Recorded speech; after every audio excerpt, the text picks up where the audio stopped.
Some men are players, some men are good guys, some men are great sexual partners and some aren't. Different men have different sexual identities. How do you know a good man when you find him, and what kind of a man is worth investing in?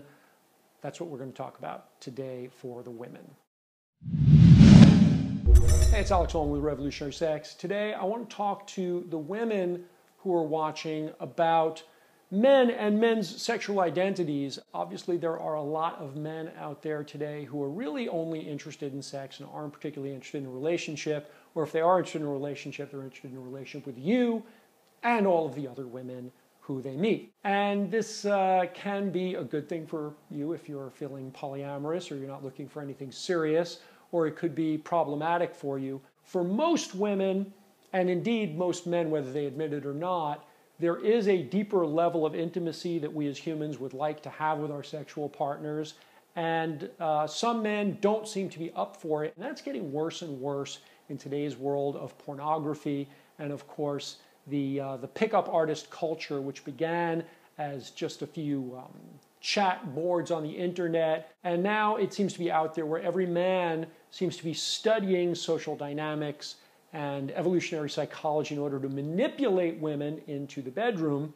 And in some ways, this is a positive thing, because if you're a woman, I think it's good that there are men out there that understand you and can be charming and can arouse you and get you back to the bedroom where both of you can have a good time. But on another level, there's a negative consequence, which is that men are spending more time decoding how to get past the woman in order to get to the pussy, rather than really learning how to relate to the actual woman, or in this case, you.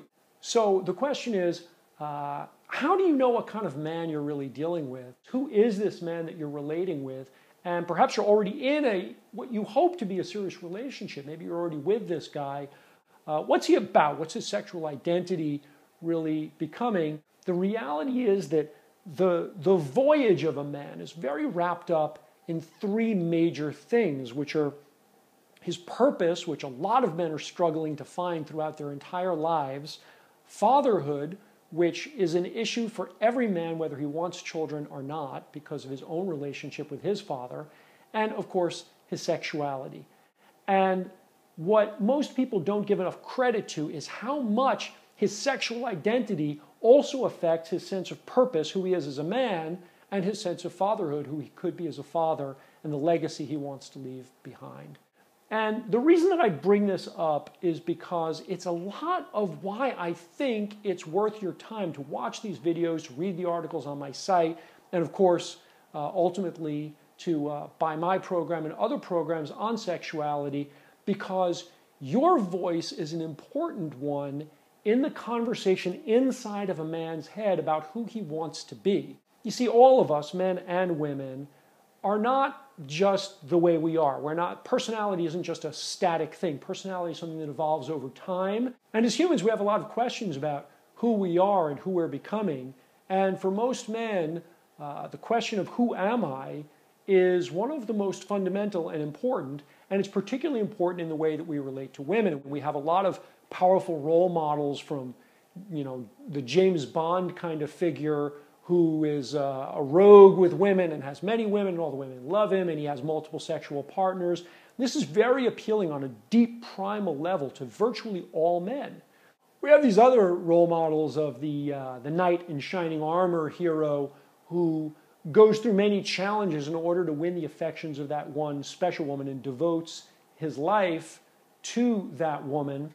And both of these characters are within the natural DNA of man.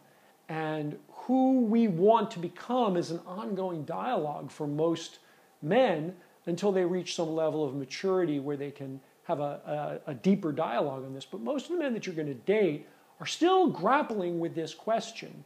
And as you become expert at understanding men's sexuality, their sexual needs, and their sexual blueprints, and you begin to open them and free them from sexual shame, you will become an important voice in this conversation. Now, I want to be clear. You really can't take a man and turn him into who you want him to be. But you absolutely can help a man become who he wants to be the best man that he can be, who is best for you in relationship. So if you're with a man that you already like and you see the greatness in him, you can help him cultivate that. And of course, hopefully you'll find that at that juncture where you're helping to bring out the best man that he can be, he will also be participating in creating you as the best woman that you can be, both for yourself and for him, and of course, together as a couple. Kind of deep stuff, but this is really what I'm in it for. If you haven't yet gotten your copy of my Revolutionary Sex for Her program, this is really what it's for, and I hope you'll consider checking it out. I'll put a little link there, and you can go take a look for yourself. It's Alex Allman with Revolutionary Sex, and I will talk to you again next week. Of the night and shine.